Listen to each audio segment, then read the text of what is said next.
الحمد لله نحمده ونستعينه ونستغفره ونعوذ بالله من شرور أنفسنا ومن سيئات أعمالنا من يهدي الله فلا مضل له وما يضلل فلا هادي له نشهد أن لا إله إلا الله ونشهد أن سيدنا محمدا عبده ورسوله اللهم صل وسلم على سيدنا محمد وعلى آله وأصحابه أجمعين أما بعد فيا عباد الله اتقوا الله وأطيعوا إن الله مع الذين اتقوا الذين هم محسنون قال الله تعالى في كتابه الكريم أعوذ بالله من الشيطان الرجيم بسم الله الرحمن الرحيم قل هو الله أحد الله الصمد لم يلد ولم يولد ولم يكن له كفوا أحد أعوذ بالله من الشيطان الرجيم بسم الله الرحمن الرحيم الحمد لله رب العالمين الصلاة والسلام على رسوله محمد وعلى آله وأصحابه أجمعين barcha canlı hem cansız varlıklarını yaratuşu, bizge o'zining her daim nimetlerin birip rızıklandırışı, terbiyelewşi, kılgan dualarımızı kabullardan kıluşu, Allah-u Teala'ga rahmetlerimiz bulsun. Hem sizge muhterem din kardeşlerim, Assalamu alaikum ve rahmetullahi ve berekatuhu. Cuma günü mübarek bulsun. Dünyalarını yaratkan vakitte Allah-u Teala bütün nerseni parlı itip yarattı. Allah-u Teala'dan kalıp bütün nersenin parı var. Fakat Allah-u Teala özüne yalğızdır. Misal için, barımız da biliriz. Bizden gün var. Günni tün alıştırsa, yaktı koyaşını ay alıştıra. Şulay yok, ot bulgan kebek sul var. Kişinin de un kolu bulgan kebek sul kolu var. Hem Allah-u Teala özünün rahmeti bilen, ir bilen hattını da parlı itip bar kıldı. Kur'an'da Allah-u Teala şulay eydi. وَخَلَقْنَاكُمْ أَزْوَاجًا Biz sizni irli hatınlı, parlı halde yarattık. Allah-u Teala adam balalarına parlı bulup yaşavını farz derecesine koygan. İr hem hatın bir-birisini tapkandan soň Allah-u Teala onlarga nikah okutırga emir ete. Kişilerinin dünya turmuşunda birinci burçları imanlı yaşav, hem iman bilen dünyadan ötü bulsa, ikincisi gayle kırıp, balalar üstürüp, yakşı nesil kaldırı. Allah-u Teala Kur'an-ı Kerim'de bulay deyip eyte. Bismillahirrahmanirrahim. وَمِنْ آيَاتِهِ أَنْ خَلَقَ لَكُمْ مِنْ أَنْفُسِكُمْ أَزْوَاجًا لِتَسْكُنُوا إِلَيْهَا وَجَعَلَ بَيْنَكُمْ مَوَدَّةً وَرَحْمَةً Birge yaşawıgız için, özlerinizden sizin için hatınlar yaratığı hem arağızda süyü neticesinde hasil bulgan bir demlik bilen bir şefkat şarası bulgan bala biriu da anın bilgilerinden. Demek cemaat, ayetten anlaşılgança Allah-u Teala hatın kızlarını irler için biz alarda kengeş, özümüzge rahatlık hem tınışlık tapsın için yaratkan. Eğer de Allah-u Teala'nın ruhsatı bulmasa, hatın kız bilen ir bir-birisini yarata almay. Allah-u Teala şuşu ayetinin davabında bulay deyip eyte. Bismillahirrahmanirrahim. İnne fî zâlike âyetin liqavmin yetefekkerûn. Hiç şıksız, mında uylağanlar için anlatıp bitire almaslık derecede zor bilgiler var. Yani hatın kız bilen ir bir-birisini yarata alsın için Allah-u Teala onlarını ikisinin de kungillerine muhabbet hissi sala. Muhterem cemaat, nikah. Ul Allah-u Teala karşında ir bilen hatın kızının bir-birisine vağda biriyor, kilişi tüzü. İslam dininde nikah izgi amellerinin birisi bulup sanala.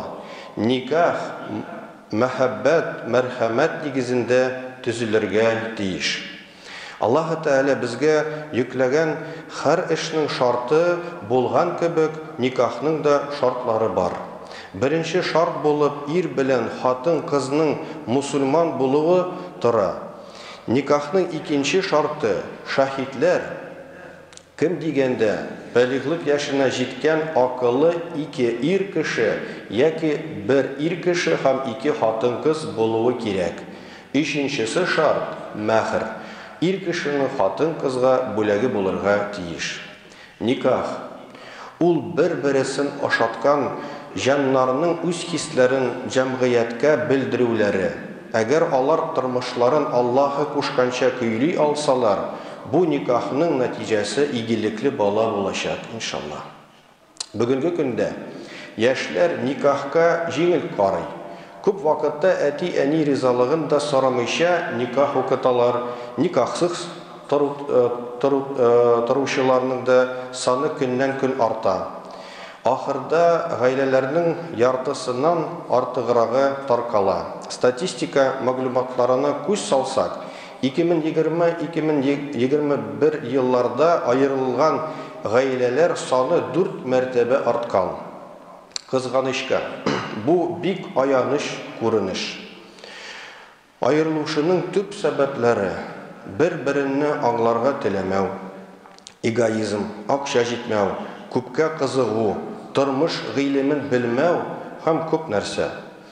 Никахка салкын карау, никахсыз яшәү, ул киләчәк буын алдында җинаятькә тиң дип әйтәләр бит.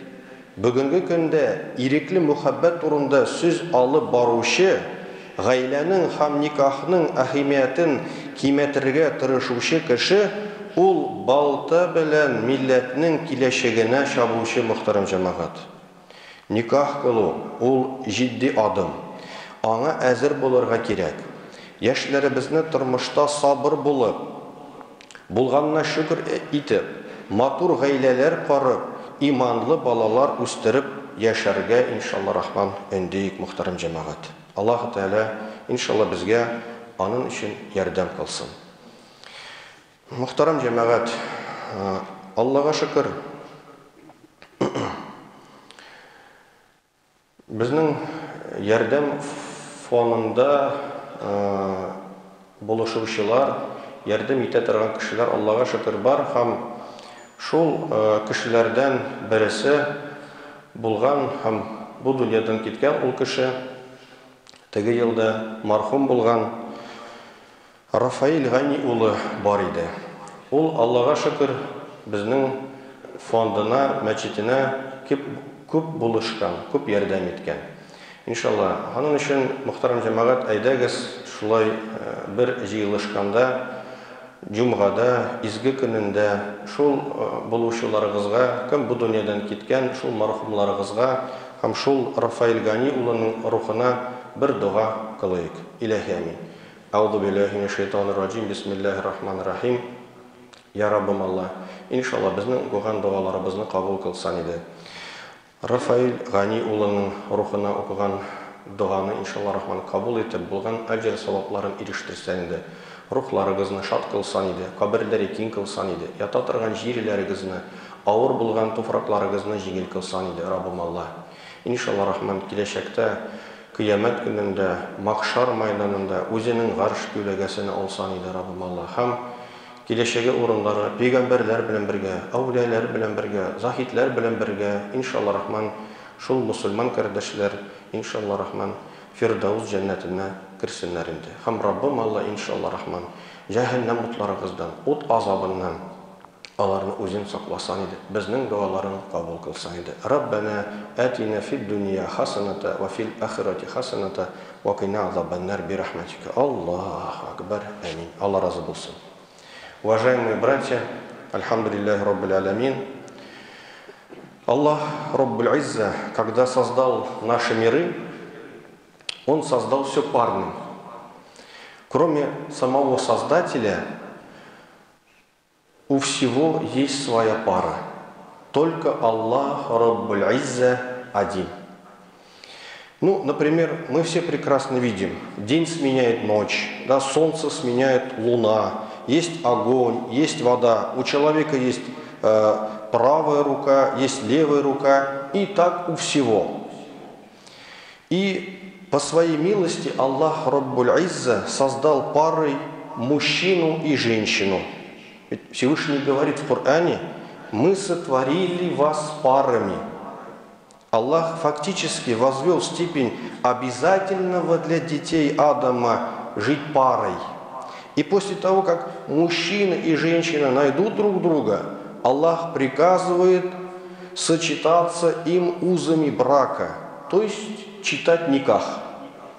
И если первым и самым важным долгом мусульманина является жить с верой и уйти в ахират с верой, то вторым по значимости является создание семьи, рождение детей, оставить после себя хорошее потомство, воспитать правильно и праведно своих детей, передать им свои лучшие качества, жить в мире и заботиться о супруге, любить и быть любимым мужем, отцом.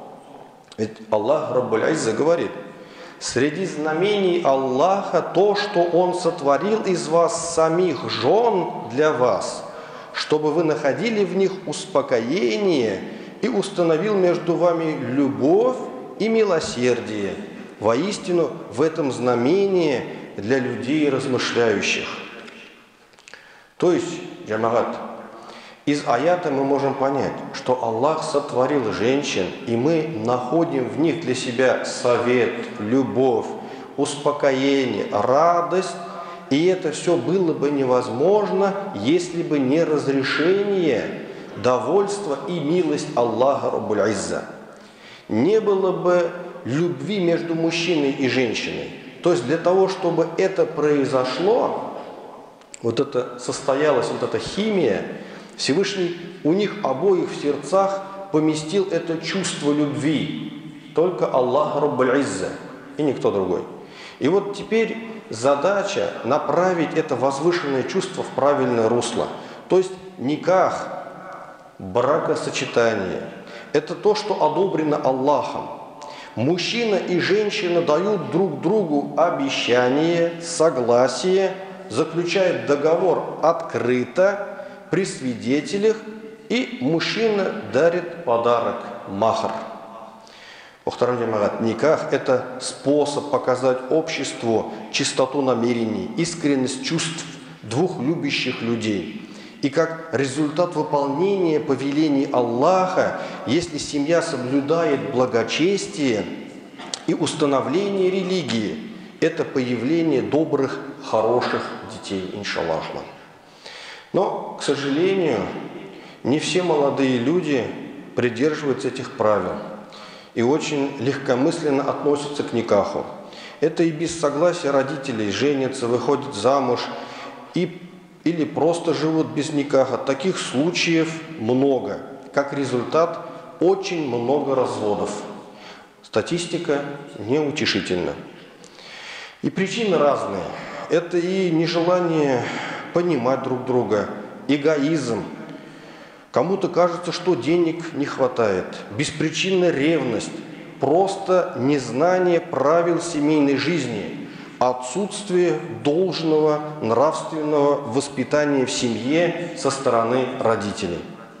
Мухтарам джамагат, уважаемые братья, к семейной жизни надо готовиться и готовить своих детей своим личным примером, учить наших детей терпению, благодарности, иншаллах, и взаимоуважению.